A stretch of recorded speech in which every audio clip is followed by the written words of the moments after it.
Halo guys, assalamualaikum, selamat datang kembali di NN Top 11 Channel. Apa kabar semuanya? Semoga teman-teman selalu sehat dimanapun berada. Hari ini saya akan nyeritain pengalaman saya menggunakan formasi 4-2-3-1 bertahan selama 26 hari.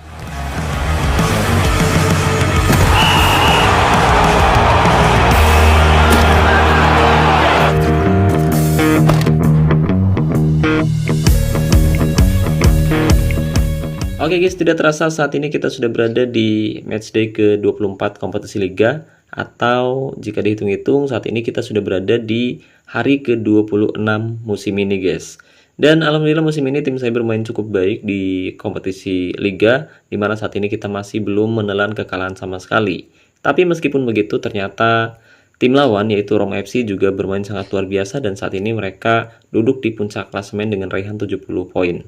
Ya, kedua tim sama-sama mengoleksi 70 poin, tapi sayang sekali Rom FC ternyata sedikit lebih produktif dari FC Butang Junior guys.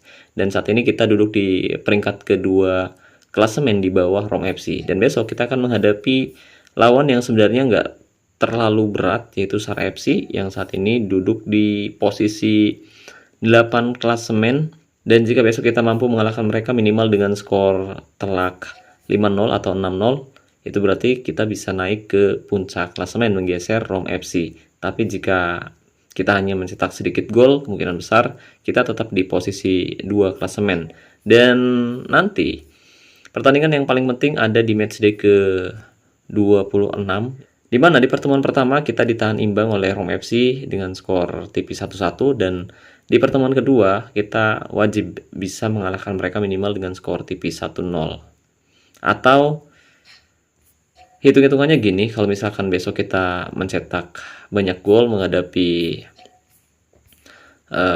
Sar FC minimal dengan skor 7-0, kemudian di sini kita bisa naik ke puncak klasemen karena unggul produktivitas gol, itu berarti kita bakal naik ke posisi 1 dan menggeser Rom FC. Dan di pertemuan kedua menghadapi Rom FC minimal kita harus bisa menahan seri Rom FC minimal dengan skor 0-0 atau 1-1. Dengan begitu nantinya tim saya bisa kembali meraih gelar juara liga musim ini guys. Jadi setelah musim ke 200 kita berhasil meraih quadruple ya. Di sini kita bermain sangat luar biasa, dan musim lalu saya juga sama menggunakan formasi 4-2-3-1 bertahan. Musim ini saya coba kembali menggunakan formasi tersebut, dan alhamdulillah musim ini tim saya berhasil mempertahankan Trophy Cup. Tapi perjalanan masih cukup panjang. Jadi setelah kita berhasil mengalahkan Jabar FC dengan skor telak 5-1, dan kita juga bermain lumayan bagus atau sangat bagus di kompetisi Liga Elite, tantangan terberatnya ada di kompetisi liga seperti yang kita bahas sebelumnya guys. Jadi minimal kita harus bisa mengalahkan Sar FC dengan skor telak 6-0 atau 5-0 atau 7-0, kalau bisa jauh lebih banyak gol akan lebih bagus untuk produktivitas tim saya guys. Dan di sini untuk top skornya sendiri dipegang oleh Bang Mael ya, pemain FC Butang Junior yang saat ini sudah mengemas 57 gol. Kemudian untuk pemain dengan rating terbaik dipegang oleh Alberto De Leon, pemain Rom FC guys. Sementara untuk pemberi assist terbanyak di sini jatuh pada Mamang Sutarmono yang berhasil memberikan 37 assist. Jadi musim ini sebenarnya kita harusnya layak meraih gelar juara liga atau mempertahankan gelar juara liga dibandingkan dengan Rom FC. Tapi jelas ya, meskipun di statistik atau di daftar top score, top assist maupun best player di sini kita sedikit lebih mendominasi daripada lawan, tapi penentuannya ada di matchday terakhir guys. Penentuannya ada di matchday terakhir. Semoga nanti kita bisa mengalahkan mereka di pertemuan kedua ya guys ya. Nah, musim ini saya menggunakan formasi 4-2-3-1 bertahan seperti yang kita bahas di musim sebelumnya atau di season sebelumnya, dan formasi ini berhasil membawa tim saya meraih quadruple musim lalu, dan musim ini kita juga punya kans untuk kembali mempertahankan quadruple. Tapi memang lawannya kali ini sedikit lebih berat di kompetisi liga. Dan untuk penempatan posisi pemainnya sendiri kita perhatikan, teman-teman bisa lihat di sini saya menempatkan 4 back. Yang pertama di sini kita nempatin penjaga gawang dengan gaya main sweeper keeper, kemudian di depannya ada back tengah dengan gaya main stopper, di sampingnya ada back tengah dengan gaya main ball flying DC, sementara di posisi sayap kiri di sini saya menempatkan wingback, dan di posisi sayap kanan di sini saya menempatkan fullback. Jadi ada kombinasi gaya main yang berbeda di area pertahanan tim saya, guys. Lalu di area tengah di sini saya menempatkan gelandang Regista, pemain yang sebelumnya kita latih secara individu, begitupun dengan Madarno yang di sini juga punya gaya main berbeda, yaitu gaya mainnya box to box, gelandang box to box.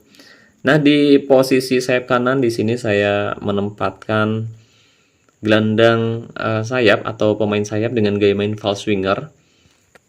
Lalu di sayap kiri di sini saya menempatkan winger tradisional, ya guys ya. Dan di tengah di sini saya menempatkan penyerang false nine untuk mendukung peran striker dengan gaya main target man. Jadi kombinasinya berbeda satu sama lainnya, guys.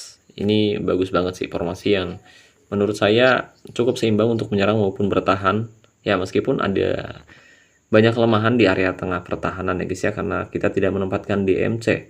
Dan ini yang seringkali membuat tim saya kewalahan ketika menghadapi tim yang menempatkan AMC kreatif.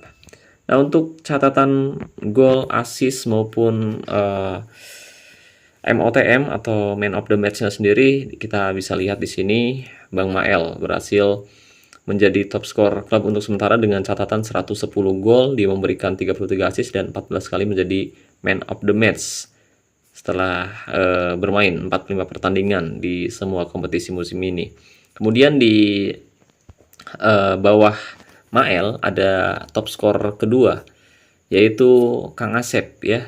Dia adalah penyerang false nine yang sangat produktif, dan dia juga sudah memberikan lumayan banyak assist. Dari total 45 pertandingan dia sudah mengemas 90 gol ya, 30 assist dan 12 kali menjadi man of the match. Kemudian ada Sutarmono, dia sudah mencetak 20 gol dan memberikan 62 assist dan 7 kali menjadi man of the match. Saipul di area tengah, dia sudah mencetak 13 gol dan memberikan 20 assist serta 2 kali menjadi man of the match. Dan Madarno di sini dia sudah mengemas 26 gol dan memberikan 28 assist serta 3 kali menjadi man of the match. Sementara Bambang Sutijo, dia sudah mencetak 33 gol, memberikan 41 assist dan 6 kali menjadi man of the match. Nah, selain di area tengah dan juga di area serang, di sini pemain bertahan dari FC Buteng Junior juga bermain cukup baik. Di sisi kanan ada Guidelo yang sudah memberikan 7 assist dari 25 pertandingan. Kemudian ada Hartono yang sudah mencetak 3 gol dan 2 assist dari 43 pertandingan. Ada Sutoyo yang sudah mencetak 3 gol dan 3 assist dari 43 pertandingan. Lalu di sisi sebelah kiri, di sini ada back sayap yang sangat bagus ya guys ya, yaitu Roberto Carlos yang sudah mencetak 5 gol dan memberikan 18 assist serta 1 kali menjadi man of the match dari 45 pertandingan. Sementara si penjaga gawang ini adalah rekrutan baru saya di minggu-minggu terakhir ini guys, karena di musim ini saya memang punya masalah serius di area penjaga gawang, karena waktu itu kita memiliki penjaga gawang yang blow on-nya keterlaluan. 1 shot 1 gol, dan itu membuat saya frustasi guys. Apalagi kalau misalkan kita laga persahabatan udah auto dibantai pak, auto dibantai besar lagi skornya, pokoknya kacau lah. Itu kenapa saya membeli penjaga gawang dari lelang musim ini guys. Tapi lumayan, musim ini dia bermain sangat bagus, dan dari total 11 pertandingan dia berhasil meraih 7 clean sheet di Liga, 5 clean sheet di Liga Elite, dan hanya 1 kali kebobolan, itu pun di final kompetisi cup. Jadi sejauh ini performanya lumayan bagus, dan ya tentu musim depan kita membutuhkan kiper baru. Kita butuh regenerasi di posisi penjaga gawang agar kita bisa bermain lebih solid dari saat ini guys. Nah, untuk taktiknya sendiri di sini saya menggunakan taktik dengan mental tim bertahan, kemudian untuk fokus umpan perpaduan, gaya umpan perpaduan, serangan balik nyala, gaya tekanan rendah, gaya tackle mudah, gaya penjagaan jaga daerah tertentu, dan jebakan offside nyala. Tapi perlu diingat, untuk taktik, strategi, dan formasi sebenarnya bisa berubah sewaktu-waktu tergantung situasi di tiap pertandingannya nanti guys. Oke. Dan karena di sini kita menggunakan formasi 4-2-3-1 ya, tanpa DMC, jadi area tengah kita minimal punya skill yang lumayan mumpuni, dan minimal kita nempatin satu pemain kreatif ya guys ya. Kita minimal punya satu pemain kreatif untuk mengatur tempo permainan di area tengah, dan di sini saya nempatin satu pemain kreatif dan satu pemain yang siap maju mundur cantik yaitu gelandang box to box Madarno. Dia punya fisik yang bagus tuh, dia juga punya skill bertahan, menyerang maupun fisik yang cukup seimbang.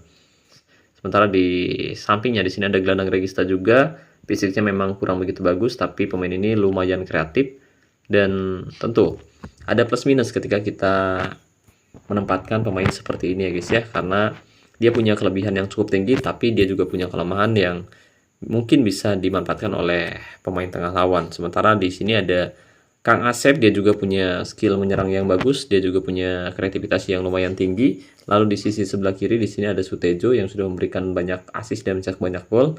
Di sini dia punya skill menyerang yang sangat tinggi untuk sekelas pemain dengan kualitas 100%-an atau bintang 6. Begitupun dengan Mamang Sutarmono yang memiliki skill cukup tinggi untuk pemain sekelasnya guys. Dan di ujung tombak di sini saya menempatkan Bang Mael yang juga ini adalah pemain yang saya didik sendiri secara individu. Saya latih skill maupun atributnya agar sesuai dengan posisi, keahlian khusus maupun gaya mainnya. Dan hasilnya dia sudah mengemas ratusan gol selama membela tim saya sejauh ini guys. Oke, itu dia taktik, strategi, dan juga formasi 4-2-3-1 bertahan yang berhasil membawa tim saya meraih kesuksesan musim lalu, dan semoga musim ini tim saya bermain cukup bagus dan bisa mempertahankan quadruple dalam 2 musim beruntun. Dan saya harap bukan hanya tim yang saya tangani saja yang bisa meraih kesuksesan, semoga tim yang teman-teman kelola juga saya harap berhasil meraih kesuksesan yang sama. Semoga besok di babak final ya, saya harap tim yang teman-teman kelola sukses meraih gelar juara, dan buat teman-teman yang gagal tetap semangat, pencapaian kalian juga sudah hebat. Semoga di musim depan giliran tim kalian yang sukses meraih gelar juara. So mungkin itu saja yang bisa saya bahas kali ini. Saya harap pembahasannya bisa bermanfaat dan mudah dimengerti. Saya ucapkan terima kasih banyak buat teman-teman yang udah nonton video ini sampai selesai. Terima kasih juga buat membership Antv 11. Terima kasih buat teman-teman yang selalu mendukung dan mendoakan saya sejauh ini. Wassalamualaikum warahmatullahi wabarakatuh. Salam olahraga, salam Antv 11 Indonesia.